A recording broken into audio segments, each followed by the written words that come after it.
ಇಂದು ಚಿನ್ನಸ್ವಾಮಿ ಕ್ರೀಡಾಂಗಣದಲ್ಲಿ IPL match ನಡೆತಾ ಇರತಕ್ಕಂತ ಹಿನ್ನೆಲೆಯಲ್ಲಿ ಮೈದಾನದ ಸುತ್ತಮುತ್ತಲಿನ ರಸ್ತೆಗಳಲ್ಲಿ ಮಧ್ಯಾಹ್ನ 3 ಗಂಟೆಯಿಂದ ರಾತ್ರಿ 12 ಗಂಟೆವರೆಗೆ ವಾಹನ ನಿಲುಗಡೆಯನ್ನ ನಿರ್ಬಂಧಿಸಲಾಗಿದೆ. ಹೌದು, ರಾಯಲ್ ಚಾಲೆಂಜರ್ಸ್ ಮತ್ತು ಗುಜರಾತ್ ಟೈಟನ್ಸ್ ವಿರುದ್ಧ ಪಂದ್ಯ ನಡೆಯುತ್ತಾ ಇರತಕ್ಕಂತ ಹಿನ್ನೆಲೆ ಮೈದಾನದ ಸುತ್ತಮುತ್ತ ವಾಹನಗಳ ದಟ್ಟಣೆ ಉಂಟಾಗಲಿದ್ದು ಸುಗಮ ಸಂಚಾರಕ್ಕಾಗಿ ಹಲವು ಕ್ರಮವನ್ನು ಕೈಗೊಳ್ಳಲಾಗಿದೆ.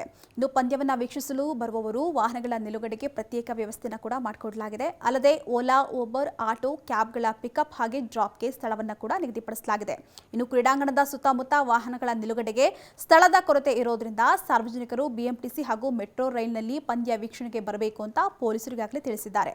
ಅಲ್ಲದೆ ಎಂಜಿ ರಸ್ತೆ, ಕ್ವೀನ್ ರಸ್ತೆ, ಕಬ್ಬನ್ ರಸ್ತೆ, ರಾಜಭವನ್ ರಸ್ತೆ, ಸೆಂಟ್ರಲ್ ಸ್ಟ್ರೀಟ್ ರಸ್ತೆ, ಸೇಂಟ್ ಮಾರ್ಕ್ಸ್ ರಸ್ತೆ, ಮ್ಯೂಸಿಯಂ ರಸ್ತೆ, ಕಸ್ತೂರ್ಬಾ ರಸ್ತೆ, ಅಂಬೇಡ್ಕರ್ ವೀದಿ ಹಾಗೆ ಟ್ರಿನಿಟಿ ವೃತ್ತ, ವಿಠಲ್ ಮಲ್ಯ ರಸ್ತೆ, ಕಿಂಗ್ ರಸ್ತೆ, ನೃಪತುಂಗ ರಸ್ತೆಗಳಲ್ಲಿ ವಾಹನ ಸಂಚಾರವನ್ನು ಕೂಡ ಈಗಾಗಲೇ ಬದಲಿಸಲಾಗಿದೆ.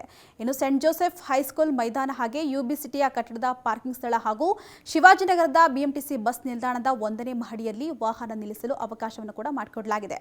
ಇನ್ನು ಪಂದ್ಯಗಳ ವೀಕ್ಷಣೆಗಾಗಿ ನಮ್ಮ ಮೆಟ್ರೋ ವಿಶೇಷ ಸೇವೆಯನ್ನು ಕೂಡ ನೀಡ್ತಾ ಇದೆ.